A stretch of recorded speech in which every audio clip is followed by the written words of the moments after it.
નાના બાળકોમાં અને યુવાનોમાં હાર્ટ એટેક આવી રહ્યા છે, એના માટેની કમિટીની નિમણૂક કરવી પડી કે હાર્ટ એટેકનું કારણ શું આપણે ગોતવું પડશે. ત્યારે બહુ દુઃખની બાબત એ છે કે અત્યારે લાખો માતાઓના છેથાના સિંદૂર અને ચાંદલો ભૂંસાઈ રહ્યો છે. લાખો માતાઓ આ બધા રોગોના કારણે વિધવા બની રહી છે. ત્યારે આપણે એને બચાવવા માટે ઘણા બધા પોઈન્ટ છે, પણ અષ્ટાંગ હૃદયનો પહેલી વાર બાપુના સાનિધ્યમાં શ્લોક બોલ્યો તો, બીજી વાર આજે રિપીટ કરું છું. ઋષિ વાઘભટ્ટે નિદાનસ્થાન અધ્યાય 12 પ્રથમ શ્લોક આપ્યો.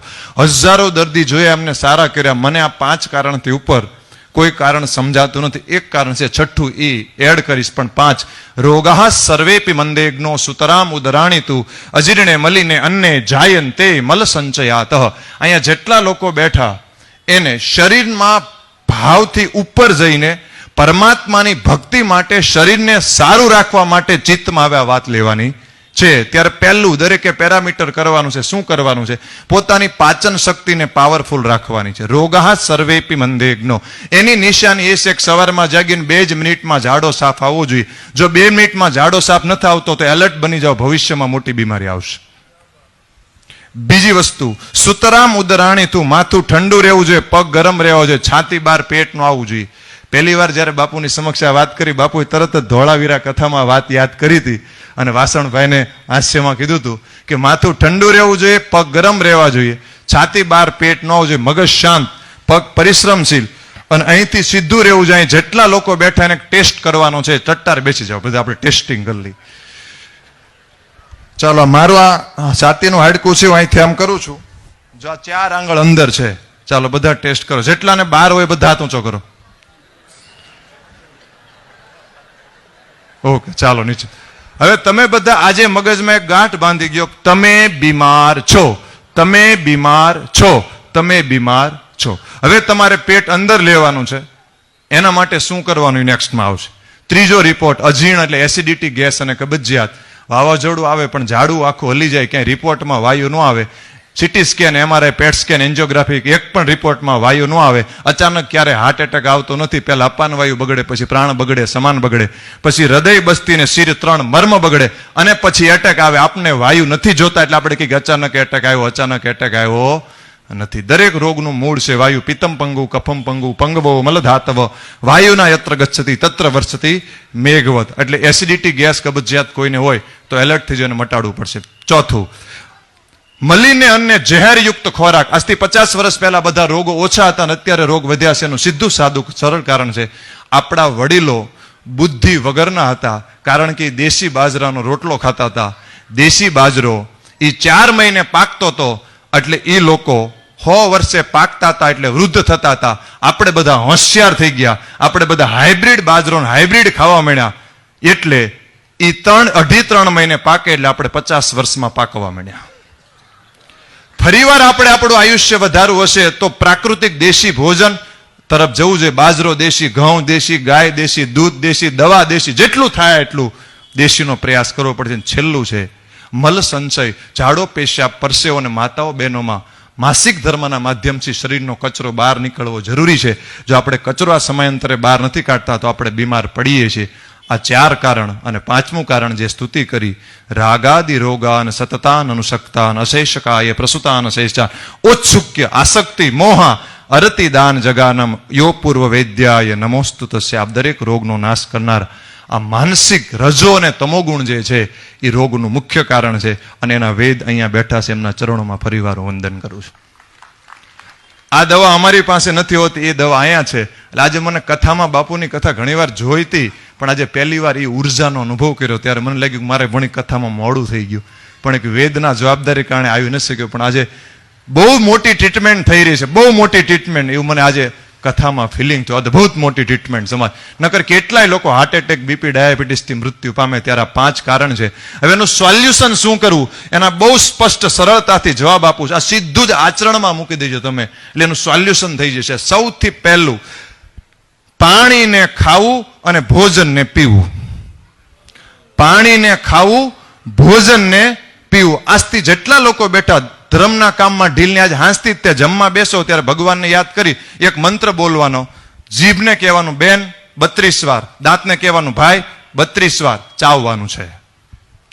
1 મહિનો 2 મહિનો સદે યાદ કરશો એટલે આ ટેવ પડી જશે. આ ટેવ પડશે એટલે આમાં જેનું પેટ બહાર છે કાલે વજન કાંટો કરી લેજો. 1 મહિનાનો ઓછામાં ઓછો 1.5 થી 2.5 કિલો વજન તમારો ઘટેલો હશે એક જ ટેવથી. લોકો ભૂખ્યા રહે, વજન ઘટી જાય, જમવાનું ચાલુ કરે, ડબલ વધી જાય, અંદરની સિસ્ટમ સુધારતા નથી એટલે પરમેનન્ટ સોલ્યુશન થતું નથી. આ પહેલી પાચન શક્તિ સુધારવાનો સરળ રસ્તો, પાણીને 5 વાર 10 વાર 15 વાર 20 વાર જેટલું થાય એટલું ચાવીને લેવાનું અને ભોજનને પીવું. પાણીને ખાવું, ભોજનને પીવું, 32 વાર હલાવવાનું. મનુષ્યના લાળમાં અમૃત તત્વ છે પણ સમુદ્ર મંથન કરતા નથી એટલે અમૃતની પ્રાપ્તિ આપને થતી નથી. પછીનો ઈલાજ, એન્જિનમાં ઓઇલ સારું હોય તો એન્જિનના સ્પેર પાર્ટ સારા રહે, એન્જિનની એવરેજ સારી રહે, એન્જિન ધુવાડા ન કાઢે. હાર્ટ એટેક આવો ને પેરાલિસિસ થવું એ એન્જિન ધુવાડા, અને કેન્સર થવું એટલે એન્જિનમાં પંચર પડી ગયું. હાંધા ઘસાઈ જવા એ એન્જિન ચોંટી ગયું, એના સ્પેર પાર્ટ ઘસાઈ ગયા. અને એવરેજ ઘટવી એટલે આયુષ્ય ઘટવી. આયુર્વેદની દ્રષ્ટિએ વઘારમાં ને મોણમાં ઉત્તમ હોય તો દેશી ગાઉ માતાનું વલોણાનું ઘી છે, એ ન હોય તો કાળા તલ, એ ન હોય તો પૂર્બિયા તલ ને છેલ્લી બાકી તલનું તેલ. કાંઈ ન હોય તો છેલ્લી બાકી આયુર્વેદમાં નથી પણ દેશી ઘાણીનું સિંગ તેલ.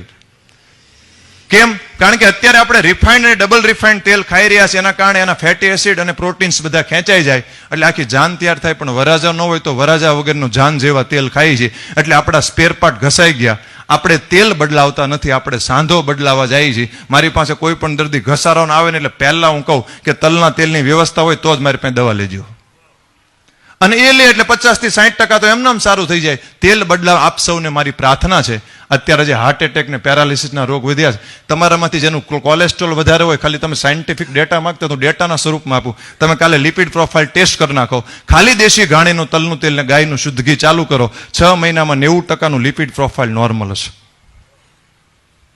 આ તાકાત છે આપણા ઋષિઓના વિજ્ઞાની. તસ્માત ભિષક આહારો મહાભેષ જે મુચ્યતે, તેલ, રિફાઇન્ડ તેલ નહીં. પછીનું કારણ છે અનાજ. અનાજમાં નાનો અમથો ચેન્જીસ કરવાની જરૂર છે.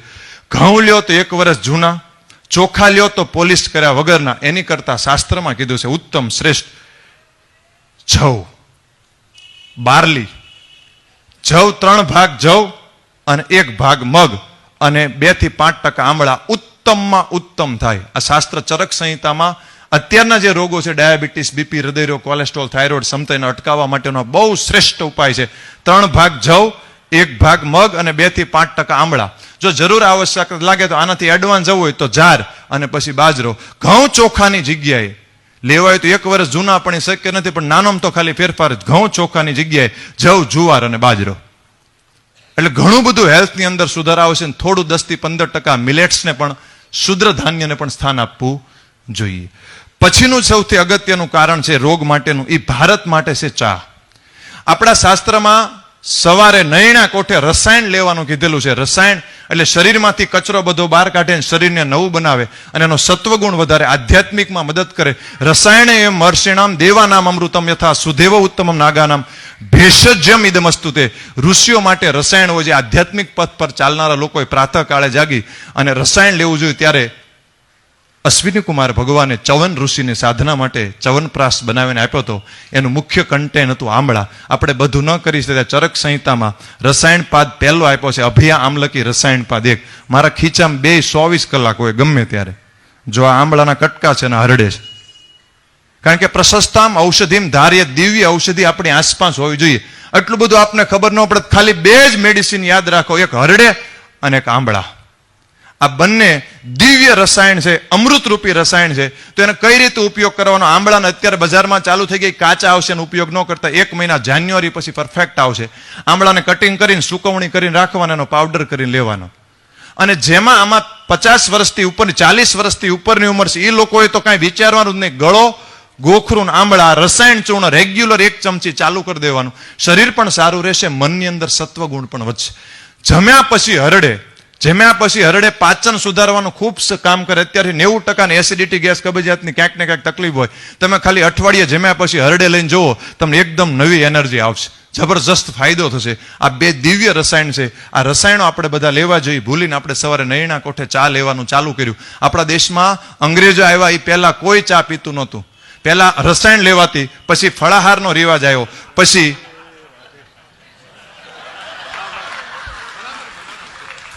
કેમ બધા દાંત કાઢ્યા?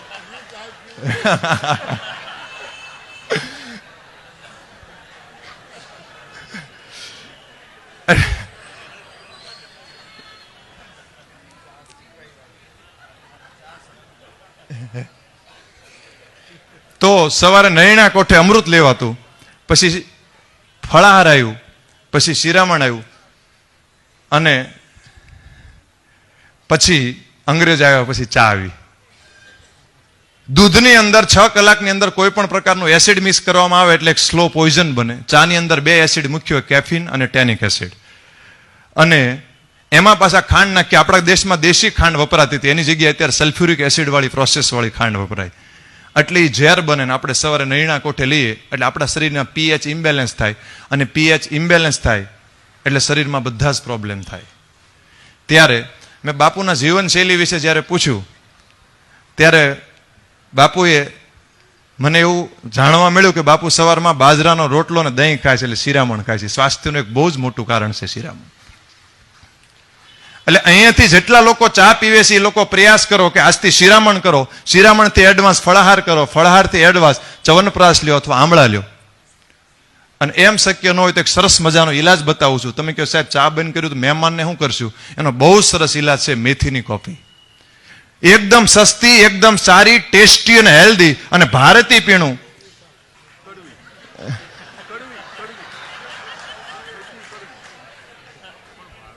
કઈ રીતે બનાવવાની? બહુ તમને થાય મેથી તો કડવી, તો કોફી કેવી લાગે? તમે કોફીને ભૂલી જાઓ એવી ટેસ્ટી લાગે. પદ્ધતિ ખાલી સમજી લો. 8 થી 10 દાણા મેથીના લેવાના, એને શેકી નાખવાની. શેકીને એમાં 1 કપ દૂધ નાખવાનું, 1 ચમચી સાકર નાખવાનું, ઉકાળ નાખવાનું. એટલે ચા કરતા સ્પીડમાં બને. 5 ફાયદા. પહેલો ફાયદો, ચા છે હાડકાને નબળા પાડે, મેથી છે હાડકાને મજબૂત કરે. ચા છે ડાયાબિટીસ વધારે, આ ખાંડ ડાયાબિટીસ વધારે, પણ મેથી ડાયાબિટીસ કંટ્રોલ કરે. ચા વાયુપિત્ત કફને પ્રકોપ કરે, મેથી બેલેન્સ કરે. ચા જે છે એ ખાલી આસામમાં થાય, મેથી આખા ભારતમાં થાય. ચા છે એ વિદેશી પીણું છે, મેથી દેશી પીણું છે. ના છેલ્લી બાબત કહું, તમે કોઈને કહેતા નહીં, કાનમાં કહું છું. ચા 400 રૂપિયાની કિલો, મેથી 80 રૂપિયાની કિલો. એટલે અહીંયા આટલા બધા લોકો બેઠા છે, બાપુના આશીર્વાદ છે. અને હવે માયાભાઈ તો વારંવાર બધાને મેથીના બ્રાન્ડ એમ્બેસેડર બની, રાજભા ગઢવીને બધા લોકો આવે, જેટલા કે બધા ખૂબ સારો પ્રચાર કરે છે. લોકભારતી સણોસરાના અરુણભાઈ વારંવાર તમને યાદ કરીને બાપુ અમને મેથીની કોફી પાય, ત્યારે તમને યાદ કર્યા. ત્યારે આપ સૌને મારી પ્રાર્થના છે કે પ્રયાસ કરજો, જેટલું થાય એટલું ચા છોડી અને મેથીની કોફી થાય. હવે આટલા બતાવ્યા પછી મુખ્ય ઈલાજ મેં તમને બતાવ્યો કે પાણીને ખાવું, ભોજનને પીવું, દહીં દૂધની જવ જુવાર અને બાજરાને ભાર દેવો, ઘઉં ચોખા ન લેવું, ચાની જગ્યાએ મેથીની કોફી લેવું, આમળા અને હરડેનો ઉપયોગ કરવો. 2 ઔષધિ બતાવું છું, કારણ કે ઔષધિ વૈદ્યને પૂછ્યા વગર, પ્રકૃતિ જાણ્યા વગર બધા માટે અલગ અલગ થાય. પણ આ તો બધા લઈ શકે, દરેક લોકો ચાલુ કરવાનો અનુભવ અવશ્ય થશે. શાસ્ત્ર પ્રમાણિત છે. પહેલી ઔષધિ છે ત્રિફળા, અને બીજી ઔષધિ છે રસાયણ. ત્રિફળા અને રસાયણ. રસાયણ ખાલી પેટે, એના ઘણી બધી વિધિ છે, પણ એક વિધિ. અને ત્રિફળા જમ્યા પછી. રસાયણમાં 3 ઔષધિ છે. એક છે ગળો, બીજી છે ગોખરું, અને ત્રીજી છે આમળા. જેની 40 વર્ષની ઉંમર થઈ ગઈ એ લોકો તો અવશ્ય કાલથી રસાયણ ચાલુ કરજો. અને હરડે, બેહડા અને આમળા આ શાસ્ત્રમાં દિવ્ય રસાયણ આપેલા છે. હરિતકે આમલકી પંચરસામ અલવણામ શિવામ દોષ્યાનો લોમની લધ્વી વિદ્યા દીપનીમ પાચનીમ આયુષકમ પૌષ્ટિકીમ ધન્યામ વયસ્થાપનીમ પરામ બુદ્ધિ ઇન્દ્રિયમ બલપ્રદામ સર્વ રોગ પ્રશમનીમ ચ. એમાં હરડે અને આમળાની બંનેના મેરેજ થાય, શેડા શેડી બાંધવામાં આવે એટલે બેહડા, એટલે કે હરડે, બેહડા અને આંબળા, આ ત્રિફળા રસાયણ લેવું જોઈએ. છેલ્લી બાબત કહું છું, ઘણી બધી બાબત છે, તમને ગમશે, પણ 5 મિનિટમાં મારે જેટલું થાય એટલું મારાથી પૂર્ણ કરવાનું હતું. એટલે છેલ્લી બાબત આપ સૌને અવશ્ય હું કહું છું. આ મારો અનુભવ છે. આવનારા સમયમાં કદાચ સાયન્સ આની દિશામાં રિસર્ચ કરશે, મહેનત કરશે.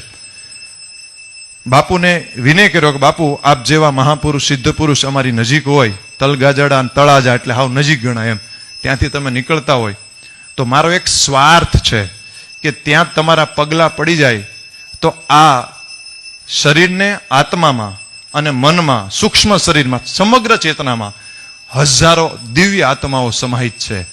તો મારો સ્વાર્થ એ છે કે જેટલા દર્દી આવે ને એનું રિઝલ્ટ વધી જાય. બાપુએ આ વિનયને સ્વીકાર્યો. અષ્ટાંગ આયુર્વેદ ધામ તળાજામ આવ્યા. બાપુ પછીનો અનુભવ, ચરક સંહિતાનો રેફરન્સ મને યાદ આવ્યો. એમાં લખ્યું છે જપ હોમ પ્રદાનેન કથા શ્રવણેન ચ સાધુ નામ દર્શનેન શીઘ્રાત જ્વરાદિ વિમુચ્યતે.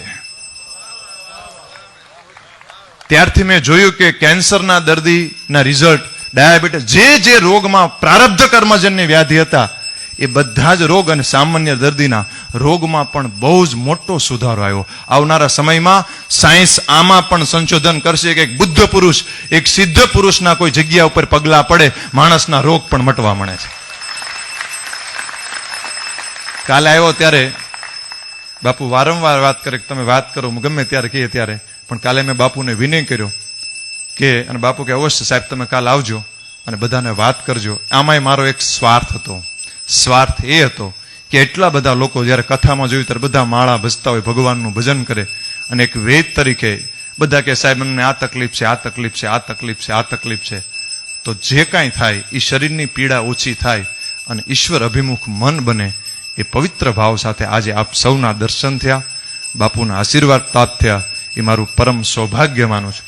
સમયની પાબંદી હતી, પણ એક પત્રિકા અમે અષ્ટાંગ આયુર્વેદ ધામમાં બધાને આપીએ છીએ, જિંદગીભર કેમ તંદુરસ્ત રહેવું. એ પત્રિકા તમે જ્યારે બહાર જાઓ ત્યારે તમને ત્યાંથી બધાને મળી જશે. એમ બધું જ આ લખ્યું છે. અને આયુર્વેદ કથા બાપુના આશીર્વાદથી આપ સૌને આનંદ થશે. છેલ્લી વાત બાપુ કહી દઉં, બાપુએ પ્રેરણાથી ને આશીર્વાદથી ચાલુ કરાવી કે બાપુ આવી રીતે મને વિચાર આવ્યો છે કે 3 કલાકની ટાઈમ વધારે ન રહે, પણ 3 કલાકની આયુર્વેદ કથા પ્રારંભ કરીએ. બાપુએ ત્યારે આશીર્વચન આપ્યા અને બાપુએ કીધું કે આ કથા સમાજને એક નવી દિશા આપે. બાપુ આજે 15 કથા પૂર્ણ થઈ ચૂકી છે અને હજારો લોકો એના લાભ લઈ શકે. ત્યારે આ કાયમ માટે જ્યાં સુધી આ કથા જીવિત હશે ત્યાં સુધી બાપુના ચરણોમાં આ નવી પરંપરા એક ઊભી થશે કે આયુર્વેદ કથાનો પણ પ્રારંભ થયો. ત્યારે મારા ગુરુથી માંડી અને આ મહાન પરંપરાના વાહક મોરારી બાપુ એ કોઈ વ્યક્તિ નથી, એક સાક્ષાત શક્તિનું પુંજ છે, સ્વરૂપ છે.